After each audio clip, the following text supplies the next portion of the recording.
camera off, close your eyes, have your eyes open, whatever you prefer.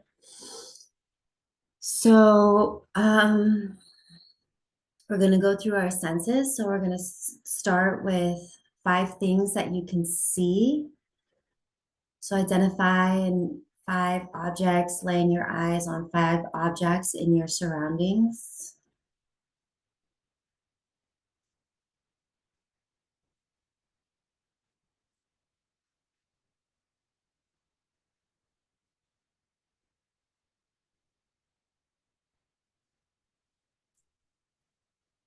Next, 4 things that you can feel or touch. Notice 4 sensations of touch, such as the texture of your clothes, the warmth of the sun,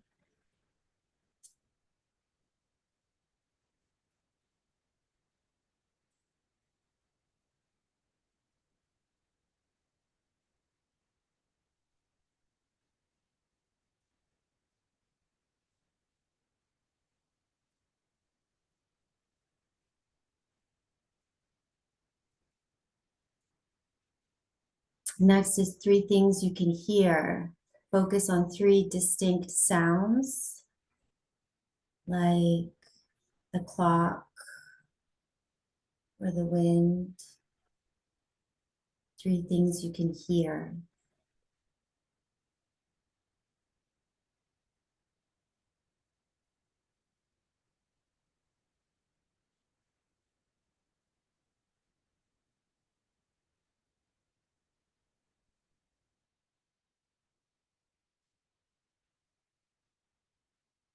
Next is 2 things you can smell. Identify 2 scents.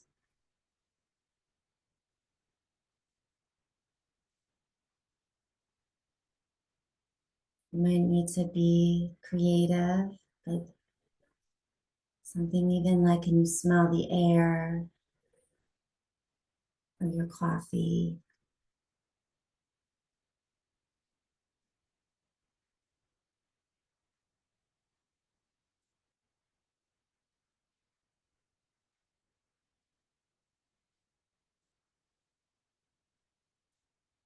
And lastly, 1 thing you can taste. Notice 1 flavor, even if it's just the taste of your saliva.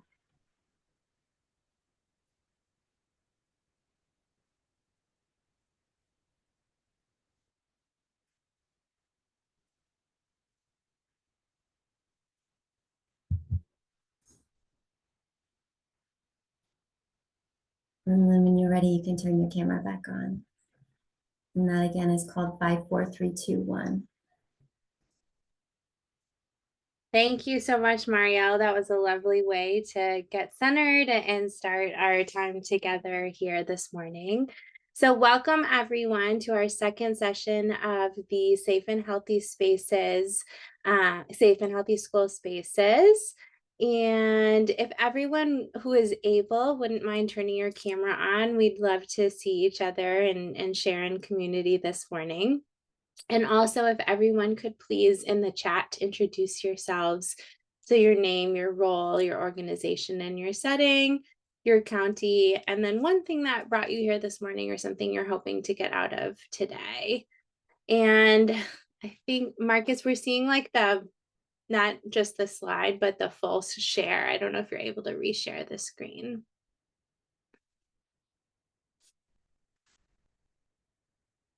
And as folks are introducing themselves in the chat, I can just introduce myself briefly. My name is Lauren Hack. I'm a clinical psychologist at UCSF and on the CalMAP team. And I'm really looking forward to hearing from our speaker and from all of you all today on our topic about supporting LGBTQ+ students. This is always an important topic and feels especially important to talk about in the current times.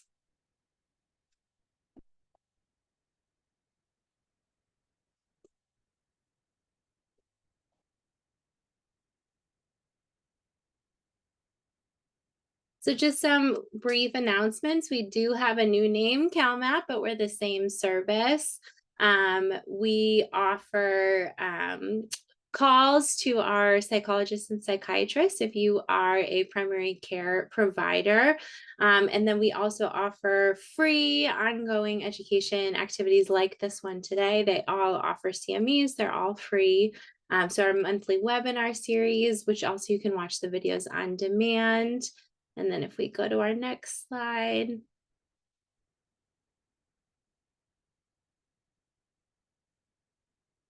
We did just also want to announce some of the other California Youth Behavioral Health Initiative efforts that are, all together with CalMAP, hoping to support youth mental health. So Saluna is a free mental health app. So any California resident age 13 to 25 can use that for support. And then Bright Life Kids, part of Brightline, is a free expert-led coaching service for families of children 0 to 12. So we'd encourage folks to give those a try if you haven't already. And if we go to the next slide. So we don't have any disclosures. Here you can see our funding from HRSA and from the Department of Healthcare Services. Next slide. All right, so today I am going to introduce our speaker. We are really fortunate to have Kelly Edyburn here. Kelly is a bilingual Spanish-English licensed psychologist on the behavioral health team at the UCSF Benioff Children's Hospital of Oakland, School-Based Health Center at Castlemont Youth Uprising Castlemont Health Center, and an assistant professor in psychiatry and behavioral sciences. Kelly has 9 years of experience partnering with youth and families in psychotherapy, research, policy work, and community organizing. Their clinical work and research focus on culturally responsive school mental health services, who have experienced developmental trauma and systems level interventions to promote health equity and child mental health. And so we are really looking forward to hearing from Kelly today, and I will turn it over to you. Lauren, hi everyone. I'm really happy to be here with you all today. Talking about supporting LGBTQIA youth. I don't know if you caught the title of the presentation, but the idea of supporting youth loudly and vocally and unequivocally, especially in this time where LGBTQIA youth are experiencing systemic and structural violence. So our goals for today, some goals from this presentation, are to help us all get on the same page in terms of terminology and concept. So helping us differentiate between sex assigned at birth, gender, and sexual orientation. Engage in a brief bit of self-reflection about our awareness, knowledge, and attitudes about gender and sexuality.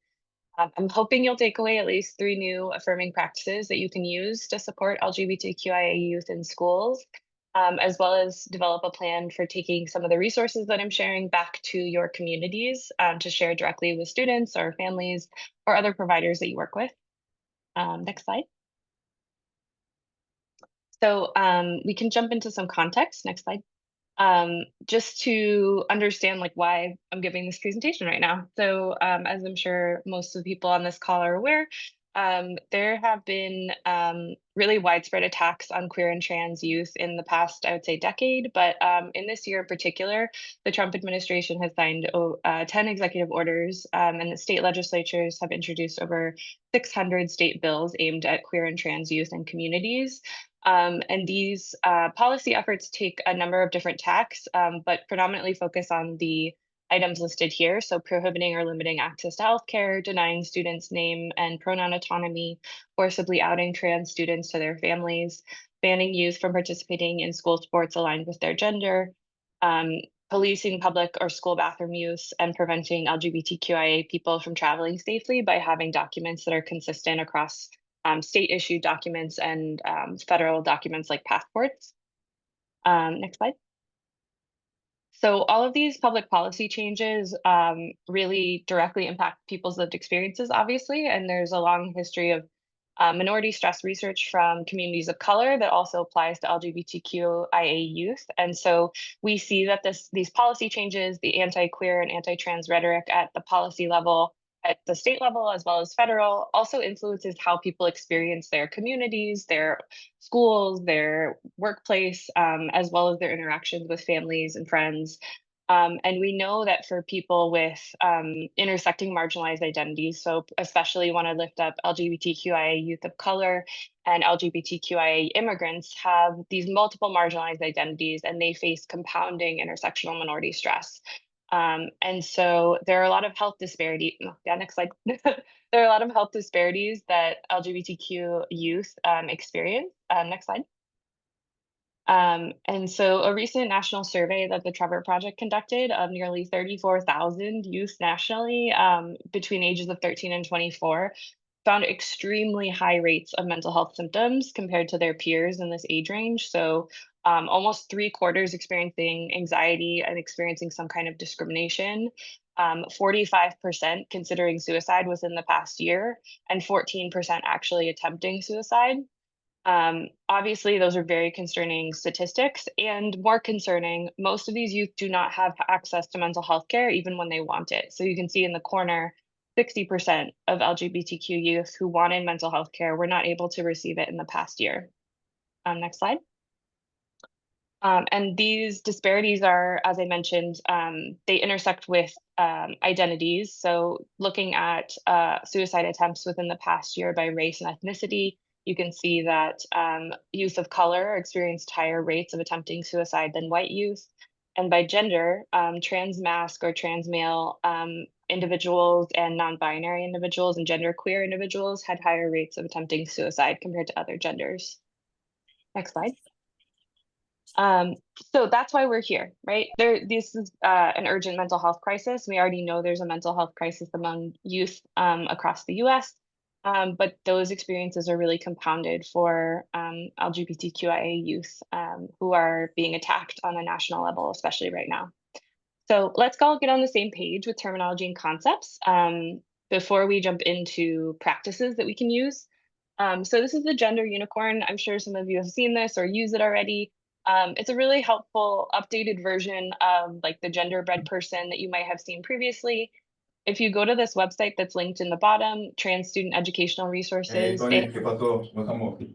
they have Flores. a version of this in multiple languages, and as well as like a fillable version that you can use as like a teaching tool, like in your clinical sessions or in classroom. So this is just a great resource, but we'll just go through some of these terms to get on the same page. So what is gender identity? It is your internal sense of your gender. Everyone has a gender identity. Some examples of descriptors for gender are like a trans woman, a cis man, a non-binary person, agender, gender fluid. Your gender expression is how you physically express your gender identity. So that could be through clothing or hair, voice, body shape. And some descriptors that are used are like masculine, femme, gender nonconforming, gender queer. Next slide. Trans or transgender refers to someone whose gender identity is different than their sex assigned at birth. And this may also include non-binary people, someone whose gender identity is outside of the male-female binary, regardless of their sex assigned at birth. Cis or cisgender is someone whose gender identity aligns with their sex assigned at birth. Next slide. And what is sex assigned at birth? So that is the assignment and classification of people as male, female, intersex, or another sex based on a combination of anatomy, hormones, and chromosomes. And we avoid just using the term sex because it is vaguely defined and also has been weaponized in transphobic rhetoric. So really emphasizing that sex is an assignment that a determination that a medical professional makes at birth. We avoid terms like biological sex or biological woman, biological man, as those have also been leveraged to make transphobic and anti-science arguments about people. Sexual orientation, oh, sorry, if you go back for 1 second. Sexual orientation is who you're attracted to sexually, which can be the same or different from romantic or emotional attraction. And attraction can come from a variety of different factors. So some terms might be lesbian, gay, pansexual, queer, asexual. Next slide. And just a reminder that trans people, gender nonconforming people, non-binary people have always existed. There's been more attention, awareness, and acceptance of these communities recently, and that's why they're more visible now. But that doesn't mean that this is like a new phenomenon. That doesn't mean that people are making things up. Trans people have always existed and always will. Next slide. Another important concept to remember is that LGBTQIA youth are everywhere and have been throughout time. So the language and terms that we use to describe queer and trans experiences has changed over time and continues to change. And so we need to continue to learn new terms and new language and understand different experiences. And we also need to understand that youth may have a very individual or collective experience of their gender and sexual orientation that might not be captured in the words and labels that we commonly use in healthcare and education in the US. And so we want to incorporate and respect those terms as we work with people, as we find out how they identify, the types of language they use. Another really essential thing to remember is most LGBTQIA young people are not out at school. They are not out to teachers or school staff. They might be out to friends, but they're often not known to us. And so it is essential that we foster those LGBTQ affirming environments so that we know that everyone feels welcome, even if we don't know if LGBTQ youth are present. Because there probably are LGBTQ youth present and we don't know who they are. Another important consideration is you cannot tell what someone's gender or sexual orientation is from their name, their pronouns, looking at them, anything about them, unless they tell you what their gender and sexual orientation are. Another important consideration is being trans or gender expansive is not a disorder and does not cause mental health problems. Discrimination and social marginalization and health inequities are what contribute to higher rates of mental health needs in this population. So even gender dysphoria as a diagnosis is very controversial, and a lot of trans communities advocate for eliminating that diagnosis or changing it at least. And so thinking about providing care for LGBTQIA youth, you do not need to be a gender specialist, an LGBTQ specialist. You do not need to be queer or trans yourself in order to foster supportive environments and provide affirming care. And that's why we're all here today, to try and foster that type of affirming environment. Next slide. Okay, so since we don't have a ton of time, we're gonna just do, I'm gonna offer some self-reflection prompts that you can do on your own, and also a little challenge in terms of language. Next slide. So these are some prompts that I would encourage you to revisit and either talk about in like supervision or a team meeting or journal about yourself. These are really personal questions, and so I don't think like this is necessarily the best forum for like sharing in the chat about our gendered experiences or structural oppression that we've experienced based on sexual orientation. So I want to encourage you to reflect on these as you have time, but to really consider messages that you've received about gender and sexuality, assumptions that you might have based on someone's appearance or their name or pronouns, how those assumptions or stereotypes might affect your interactions and relationships with people, how you've been treated based on your perceived gender or sexual orientation, how this already shows up in your work or might need to show up more in your work. And then the last one, I just want to highlight a challenge to everyone to try to go one day without using any gendered language, to try to not say he or she or the waitress or the mailman or the woman standing over there. Instead, try to only use gender inclusive language and pronouns. So using they, them as a default, using gender inclusive nouns like the person or the people or that individual, and then reflect on what that was like afterwards, and then try and keep it going, trying to challenge yourself to make a more inclusive environment through the language that you use. Next slide. All right, so we're going to get into some of the affirming practices that you can take with you. Well, actually, I'll just pause for a second. Are there any questions so far? I know I'm going quickly. I'm trying to get to the affirming practices stuff. Any questions off the bat?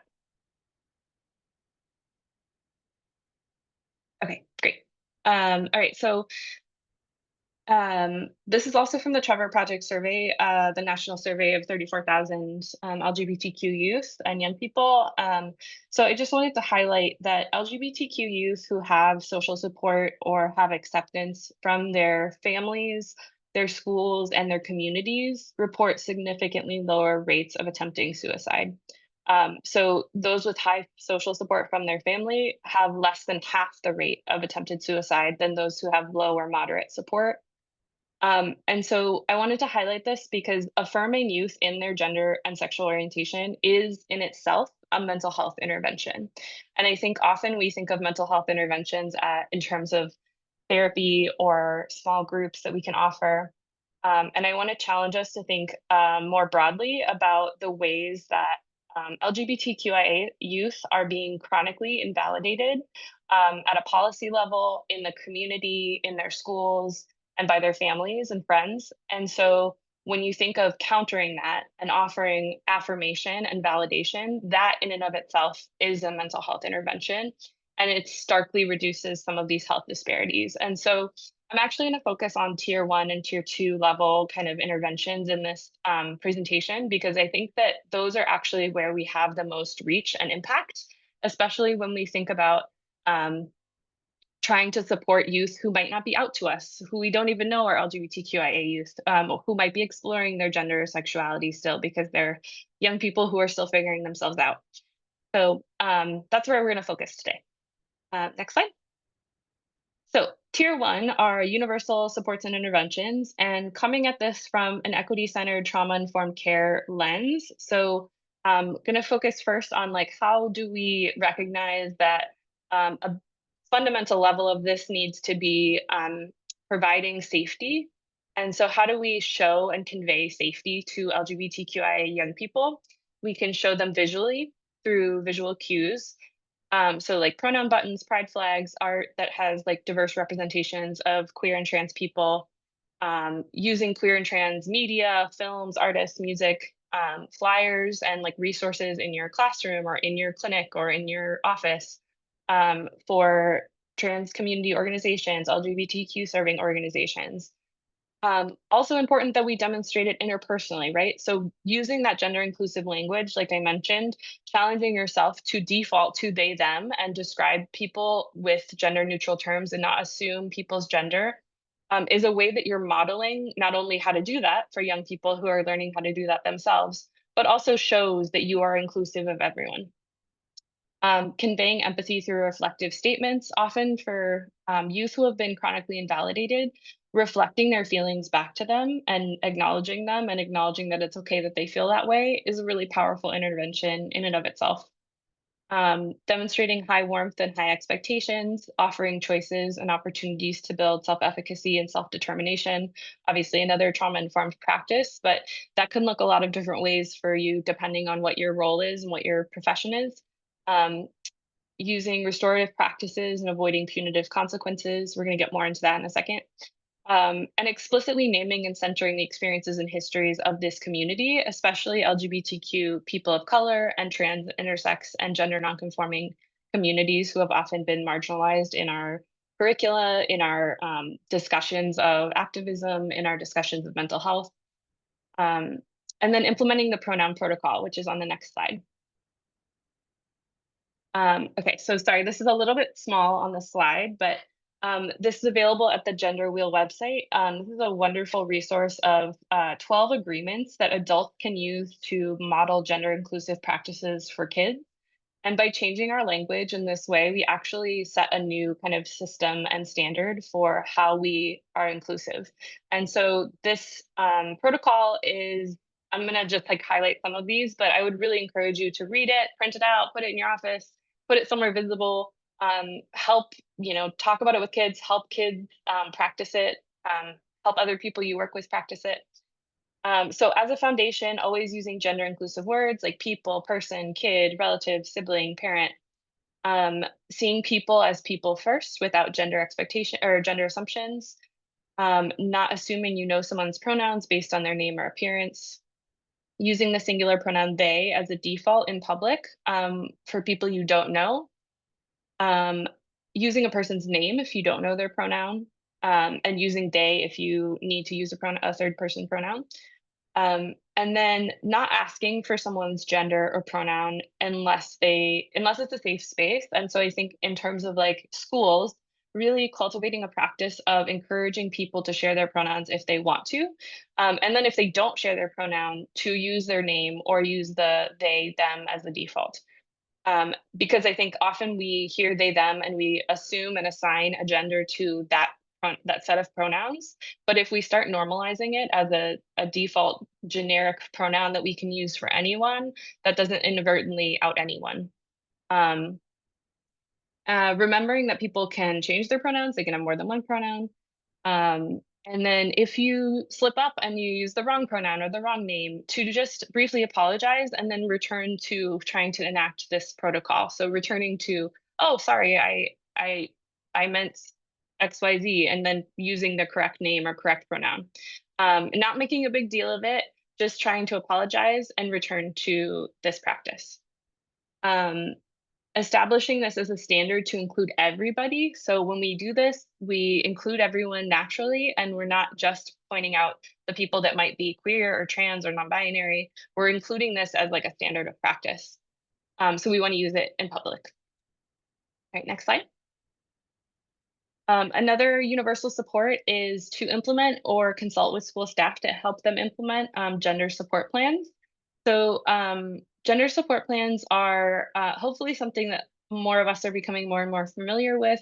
I know there are like many school districts in California that are just starting to kind of launch these and try to make them more standard practice, but I don't think they're like widely used right now. But there's a great website with a ton of resources called Gender Spectrum, and it's linked there.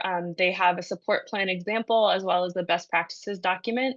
But basically, a gender support plan is like this detailed document looking at how do we affirm the authentic identity of this student, and like who gets to know, what are the privacy considerations, what are the safety considerations, so that if a child cannot be safely out to their family, that there is a document that describes how adults communicate with the parents using the right name, the right pronouns, so that that child can stay safe, and how they can still feel affirmed at school.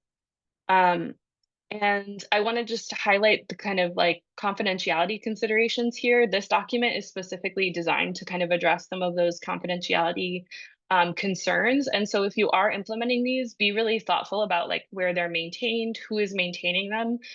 If they go into a kind of cumulative record, that is something that the parents have access to. So we want to be mindful about where this is being documented, and that it's not being documented in the data management system for the district, and it's not being kept in a cumulative file. Next slide. Support LGBTQIA youth in organizing community-specific opportunities for queer and trans joy and peer support. So whether that's like helping youth organize to create a GSA at their school, which is a student-led club for them to find community and get peer-to-peer support, to improve the school climate, to start a youth-led drop-in center. I actually just got state funding a while ago to start a youth-led drop-in center, and so we were in the process of doing that at our 2 school-based health centers in Oakland, which is very exciting. But also, it doesn't have to be just LGBTQIA specific. It could be clubs and events that are centered on like shared interest among queer and trans youth. So maybe that's anime or dance or music. Enacting zero tolerance policies for anti-LGBTQIA slurs, harassment, discrimination, and bullying, and supporting use of restorative practices. So we want to support genuine attempts to use affirming language and normalize that we will make mistakes and we will correct ourselves and try to repair if needed after making those mistakes. But I think the thing that we can all do as adults is model shutting down bigoted language immediately, and not tolerating that, whether it's from a student or staff, and whether or not there are LGBTQ students present. Conveying that there is like no tolerance for that language, that kind of behavior, but not creating a punitive zero tolerance policy, creating a reparative policy. So how do we actually create consequences that invite people into learning and repairing with the LGBTQIA community? Obviously, that is like a whole like probably multi-day like professional development process in and of itself. But I have linked here some guidance from some resources, and also at the end of the slides there are other examples about how do you actually go about doing that. But I think it starts as simple as when you hear someone, you know, using an anti-LGBTQ slur or saying something that is discriminatory or harassing, to say, we do not talk like that here. That is not acceptable. Like just shutting it down. Next slide.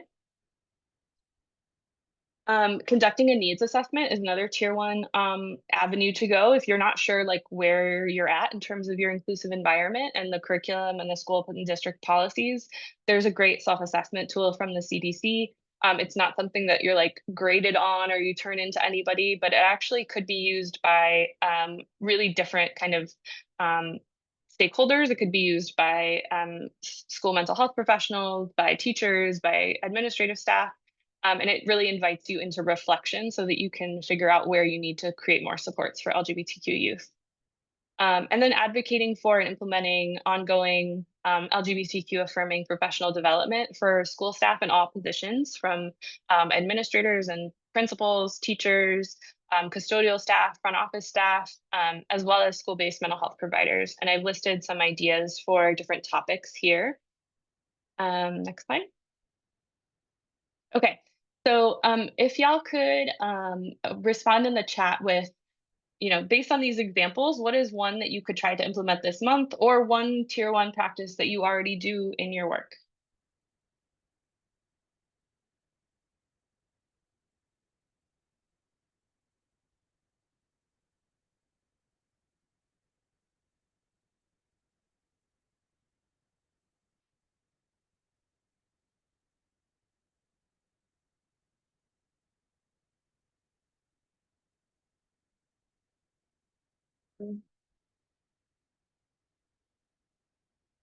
Okay, cool. Well, people keep adding them as we go on. Next slide. So some tier 2 support, and then I will wrap up. I realize there's a short time. There's a couple school-based groups that are have emerging evidence and also are specifically targeting LGBTQIA youth and their experiences, especially with minority stress. So Proud and Empowered is a 10-week small group that each week focuses on a different domain of minority stress and like how to cope, different problem-solving strategies, different emotional regulation strategies. And there are also 4 leadership sessions that are LGBTQ youth and allies to try and focus on improving the school climate. And they've done a few randomized controlled trials and found that students who participated had lower levels of minority stress and anxiety and depressive symptoms. And I believe the curriculum is available for free if you go to this website, and you just have to like request it. And they also have trainings and other resources on this website that's linked here. So it's a great resource. Next slide. This is another small group, Affirmative Support, Safe and Empowering Talk, or ASSET. So this focuses on problem solving and coping strategies. It's 8 to 10 weeks.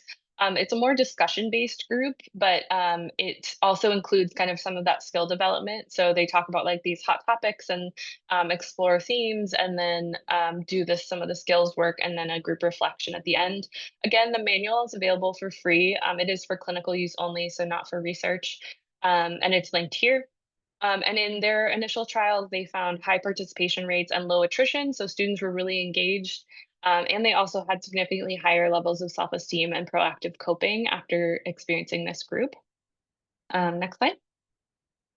And then the last thing I want to just mention is a note on confidentiality. As I alluded to before, obviously, we're all from different professions and we have different requirements for our licensing agencies and all of that.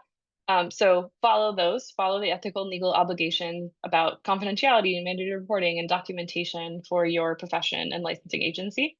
But on top of that, when we review the limits of confidentiality with all of our clients, this is specifically for mental health providers, to also be thoughtful about discussing situations in which a chosen name or pronouns, or their exploration of gender or sexual orientation, or their stated gender or sexual orientation might be shared with someone else.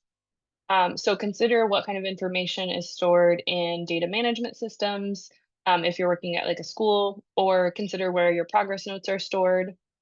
I think for those of us who have been taught in a kind of a cis heteronormative lens, which is most of us, I think, we often think of this as just like neutral demographic information. We collect someone's gender, we put it in the system because that's what we're supposed to do. But we want to be really thoughtful, especially now, to prioritize youth privacy, unless there are safety concerns or a youth is specifically asking you to support with conversations about coming out to friends and family. Consider whether documenting gender and sexual orientation is relevant and whether it's important to include in a diagnosis or a progress note or in mandated reporting. And if it's not relevant, whether you can just use gender neutral and neutral language about sexuality as well, or exclude that information if it's not relevant. Next slide. Okay, so then for tier two, any tier two practices that you already do or you could try to implement this month? You can put it in the chat.